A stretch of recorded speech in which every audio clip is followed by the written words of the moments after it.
Hello students, welcome to this video, and in this video we are going to talk about some examples which will actually determine what is the maximal interval of existence. Okay, so let us start with the first example, an easy one. Yes, so example 1.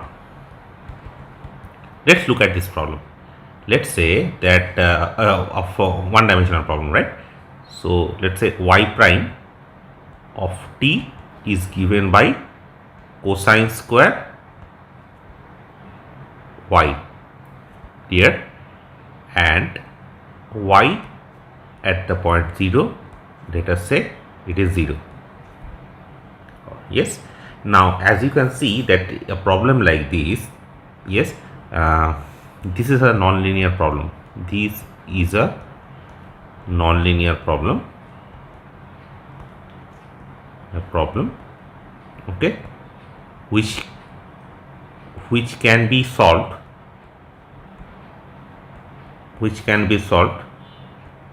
using separation of variable, right? Yes, so of course this problem you can think of it in terms of Picard's existence and uniqueness, that there is a solution in minus epsilon epsilon, that is fine. But the thing is that is not very useful in this case, because we can actually solve this problem. Yes, so use separation of variable and solve this problem. So if you do that, then you can see it is basically secant square y dy equals to dt, right? And then you integrate both sides. That's what's going to happen. Therefore the solution which you are going to get, so you have to check this part, this is easy. The solution which you are going to get is given by yt equals to tan inverse t. Clear? Now this solution, see, initially just by looking at the problem, we don't know what exactly is the interval of existence is. Clear? Okay, because all of this, you see, cosine square y is defined for all y, it's not a problem, right? And y at the point 0 is given to you. So initially, just by looking at the problem, we don't know that whether, you know, such a the thing is what should be the interval of existence. But by solving that, we saw that yt equals to tan inverse of t, and this, you see, for any t between minus infinity and infinity, this is defined, right? So you see that, note that the solution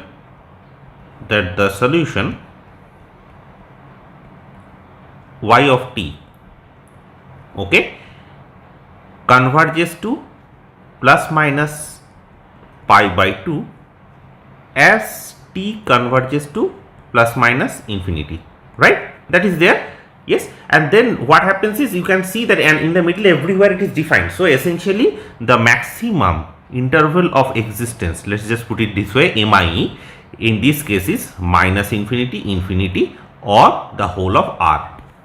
Yeah, okay, right. So this is for a 1x1 system, which is basically just ODE, so it's simple ODE, right? Let's look at example where it is not a simple ODE anymore, but like a system, right? So let's look at this problem. Let's look at this system. X prime t equals to x, and y prime t is given by 2y. This is also a very simple system, but it's nonetheless, this is the system, right? Yes, and the initial condition which we have is x at the point 0, y at the point 0. The initial condition which we have is 1 and 1. Here. Now, of course, we chose it in such a way that is very easy to solve, right? So the above system solution is given by the above system admits a unique solution. Of course, it has to be a unique solution, admits an unique solution. How do you know that the solution is unique? You can use Picard existence uniqueness here. It is absolutely not a problem, right? So xt and yt. And anyways, you do not even have to do that. This is basically a linear system, right? You know that the solution is going to be what? It's a linear system, right? See, if you want to write it properly, this is nothing but x and y prime equals to 1, 0, 0, 2 times x, y. And the data at the point 0 at t equals to 0 is 1, 1, right? So you remember the fundamental existence theorem for the linear system. It says that there is a solution, right? And the solution exists, if you remember, for all t You do not have to use Picard here. Without Picard also you can say that, yes. But here you can see that so we can use this theorem there. But anyways, you can also solve this problem, right? And you can say that this is the solution, e to the power t, e to the power 2t, and this solution is of course valid for t between minus infinity and infinity. Clear? So in this case, and of course you can see that as t tends to, let's say, as t tends to infinity, okay, xt yt, the solution, that is, clear, blows up, okay, but converges to 0 0 as t tends to minus infinity. Yes, this is a very simple observation. Okay, so the thing is, but still it is always true that the maximum interval of existence for this system is again minus infinity to infinity or the whole of R. Is this okay? Right? So what I, first of all, by these two examples, what I meant to tell you is this: it may happen that the maximum interval of existence can be whole of R. Okay, it doesn't have to be bounded. Yes, it can be infinite also. These are the two examples, and there are like million other examples you can construct. It's not a problem. Clear? Okay. So another example, let's just see, and there are other situations also which can happen, right? Say example 3. So let's look at this problem. Let's look at x prime equals to f of x here, where f of x is given by f of x1, x2, x3, right? Because x is a vector field, right? And then that is nothing but x2 by x3 square, x1 by x3 square, and 1. So this is your the vector field f, right? And this is defined in where? Let's just look at the definition here. This is defined in R cross 0 infinity. See, x3 is between 0 and infinity, except 0. It is defined for all positive numbers. So basically it is between 0 and infinity, and the first two coordinates are defined in whole of R and R. Okay. Now let us look at this initial data, this initial value problem along with this initial data. What is the initial data? X at the point 1 by pi, clear, is nothing but 0, -1 and 1 by pi. This is the data given to us. So that's your problem. Clear? Now it is not very difficult to see that, you see, first of all, can you solve this problem? Yes, I am not going to solve this problem. What I am going to do is I am going to tell you how to solve this problem. So this is very easy, right? You see, x1 prime is nothing but x2 by x3 square, and again x2 prime is nothing but x1 by x3 square, and x3 prime is nothing but, you see, x3. Clear? So from here you can actually calculate what x3 prime is, right? It is some constant times e power t. Now you put these values here, and then you try to solve this problem, right? Then it's basically a linear system. Yes, of course it's a non-autonomous linear system, but it's a linear system which actually can be solved. It's not a very difficult thing to look at that problem. Okay, so please do that part. But anyways, I'm going to write down the solution. Okay, so the above system admits a unique solution,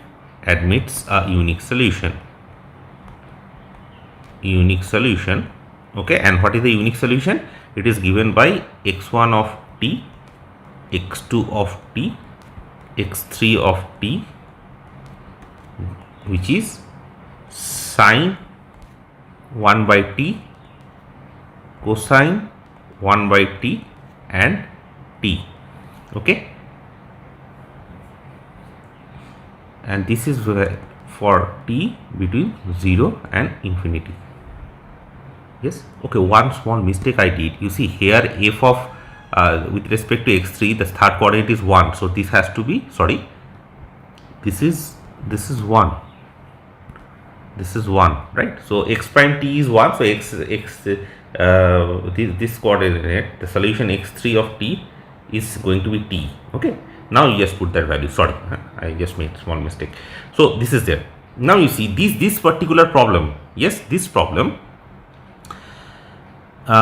Here for this problem to work, right, t has to be between, see, for this solution to work, t has to be between 0 and infinity. Yes, that is given, right? Because otherwise, if t is 0 and all, this sine and cosine there, this the first coordinate and the second coordinate are not does not exist, right? So note that as t tends to infinity, limit as t tends to infinity, sorry, t tends to 0 plus, that is 0 plus, x of t does not exist. So this is x of t, right? X of t does not exists. Clear? Okay. So it does not exist. So you have to have t between 0 and infinity, otherwise it does not exist. And we can actually show that, however, also the solution, you see, x1 square plus x2 square is always 1, right? Yes. So basically, for, let's say, if you fix t between, let's say, 0 and 1, okay, the solution is trapped in this cylinder, is trapped in this cylinder. What is this? x1 x2 such that x1 square plus x2 square equals to 1 cross 0 sum a positive. Clear? It is trapped in this. So you see, if you have when t is between 0 and a. Clear? Yes. So the solution always is trapped in this region, right, in this cylinder, that is. Yes. And as t tends to 0 plus, the solution also another also, you see, the solution does not blow up. That's one important thing. Yes, it does not exist, but the solution also does not blow up. So basically it is trapped inside a bounded domain, right? So also limit t tends to 0 plus x of t does not blow up, that is not also, that is, right, it does not blow up. You see, as t tends to 0 plus, the solution always stays inside this cylinder, right? So it cannot blow up, but the thing is, it is not also defined. Yes. So the thing is, what I'm trying to say is this: here in this case, what is the maximum interval of existence? It is given by 0 infinity. Yes, the solution does not exist, so there is no question of blowing up, so it does not exist at that point. Clear? Okay, right. Now let's see that the most common situation what happens is generally speaking, for finding this maximum interval of existence, what we need to check is if the solution blows up or not. That is why we are just emphasizing on blowing up. So let's look at the fourth example. So example 4. So let's look at this problem. X prime t equals to 1 plus x square. Clear? And x0 equals to 0. Okay. Now you can easily see, you can easily check. See, this is, you use separation of variable. 1 plus x square equals to dt, right? And you integrate it. You can use separation of variable here. So you do it, and then you can easily see that admits an unique solution. Why unique? This again, you can use your Picard to prove that this is going to be unique. Xt equals to tan of t. Yes, and this t is between minus pi to pi. Clear? Yes. See, the solution which I am going to get is tan t, that we got. Yes, we did not get any other information, but we know that tan t is defined between minus pi to pi, right? We know that as limit t tends to plus minus pi by 2, what happens to tan t? That goes to infinity, right? The modulus of xt goes to infinity. Okay, so that will imply the solution, okay, solution cannot be extended extended, okay, for mod t greater than equal pi by 2. Okay. See, the thing is, maybe in some other interval it is valid, but the problem is this. I need to have, you see, the interval of existence must contain the initial data, right? And I am looking for a solution which solves the problem at x equals to 0, which should be 0 at x equals to 0. So this is the only interval which should contain this. Yes. So that is the maximum you can extend it. You cannot do it anymore. So what is maximum interval of existence? In this case is minus pi by 2 to pi by 2. Is this okay? See, in any other interval also except pi by 2 you can leave it and you can do it in another interval, tan will be defined there. But the problem is this, that interval will not contain 0, right? And I need, because we are looking for the problem at 0, a neighborhood of 0, that is. So this is the only interval which will work for us here, and that is the maximum which you can think of. So in this case what is happening, the solution is blowing up. Okay, so infinity, solution blows up. This is the most important criteria, generally speaking, for finding most of the times maximum interval of existence. This is the criteria which we look for. Solutions blow up. Okay. So this side of situation also happens, but this is kind of rare. This is generally, I mean, we deal with this sort of situation. Okay, so let's look at a system. Let's look at a system, whether for a system also something like this happens or not. Okay, so let's look at this problem. X prime t equals to x plus 1 by y. Okay, and y prime t equals to y square. Clear? And what is the initial data? Sorry, what is the initial data? If the initial data is with x0 and y0 given by minus 1 and 1. Is it okay? Now you see, of course, this problem, if you write it down, if you f of x and y, if you write it, it is given by x plus 1 by y and y squared. Yes, so one can check that there is a solution, right? It's not absolutely, without solving anything we can do, we can just see that there is a solution. Yes, check that the problem admits a unique solution. Problem admits an unique solution. An unique solution. Okay, and what is the unique solution? In some, for some t between minus epsilon to epsilon positive. This is by Picard. Clear? Okay, but you see, we of course, so by Picard, this is by Picard. Okay, but you see, in this case what happens is this equation is very, nice equation. So basically you can solve this equation individually without looking at x, right? So once you solve it, then you find what is the value of x. So clearly you see, y prime t equals to y square has a solution given by yt equals to 1 by 1 minus t. Why this I am choosing? Because I have to know y0 equals to 1. So basically we look at yt equals to 1 by 1 minus t. Clear? Once we do that, now hence if you put that value in our problem x prime t, so you see x prime t will look like this: x plus 1 by y is 1 minus t. Clear? And now if you just solve this problem, you can use integrating factor, right? You can just, this is just a how do I put it, a linear equation, right? This is a linear equation. So linear equation,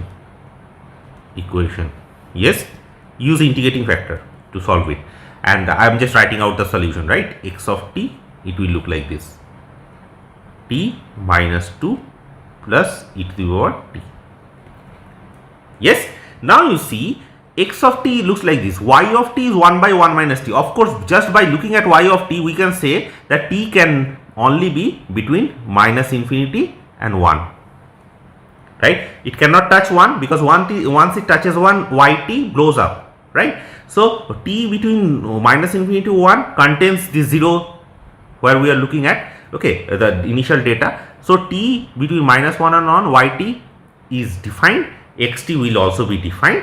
X is defined everywhere, doesn't matter. Okay, but anyway, yt should not be defined. So hence you see, we cannot extend it for t greater than equal 1. So because see, So what is the maximum interval of existence in this case? It is given by minus infinity and 1.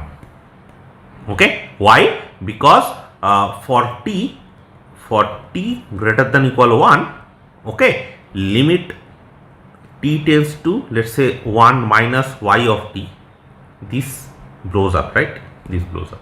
Yeah, so this is the maximum interval of existence. Is this okay? So this is how most of the time for finding maximum interval of existence, to be very frank with you, if you can solve it, that's the best idea. Yeah, of course Picard gives you some existence in some interval, but the thing is, it's not very precise. You don't know whether, you can't work with Picard, to be very frank with you, in most of the cases. What happens is, if you can solve it, so find a closed solution, yeah, at an explicit solution, then you can just look at the solution and check whether in which side of intervals it is valid and what is the maximum you can actually approach. Okay, so this is how you calculate it, and with this we are going to end this video.